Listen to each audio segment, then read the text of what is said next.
తన స్వగ్రామంలో ఉగాది వేడుకలు ఘనంగా నిర్వహించారు ఐటీ శాసనసభ వ్యవహారాల శాఖ మంత్రి దుద్దిల శ్రీధర్ బాబు. జయశంకర్ భూపాలపల్లి జిల్లా కాటారం మండలం తన స్వగ్రామం ధన్వాడలోని దత్తాత్రేయ స్వామి ఆలయంలో ఆయన పూజలు చేశారు.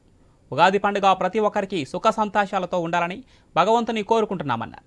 రాబోయే కాలంలో సంక్షేమ అభివృద్ధిలో రాజీ లేకుండా కాంగ్రెస్ ప్రభుత్వం పనిచేస్తుందన్నారు మంత్రి. అర్హులైన నిరుపేదలకు ఎల్లవేళలా కాంగ్రెస్ పార్టీ నాయకులు కార్యకర్తలు తోడుగా ఉంటారని అన్నారు. శుభాకాంక్షలు తెలియజేస్తూ తెలంగాణ రాష్ట్ర ప్రజలందరికీ, చెల్లెలకి, అన్నలకి, తమ్ముళ్ళందరికీ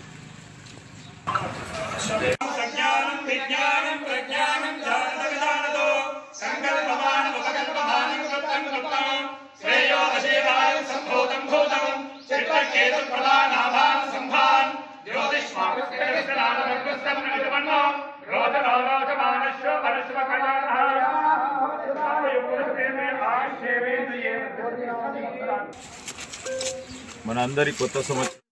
గురూజీ రామ్ నారాయణ్ జీ ప్రపంచ ప్రఖ్యాత జ్యోతిష్యులు ఇప్పుడు మన హైదరాబాద్ లో ఎటువంటి సమస్యలకైనా తక్షణ పరిష్కారం చేయబడను. సంప్రదించండి 96651137 9000004357.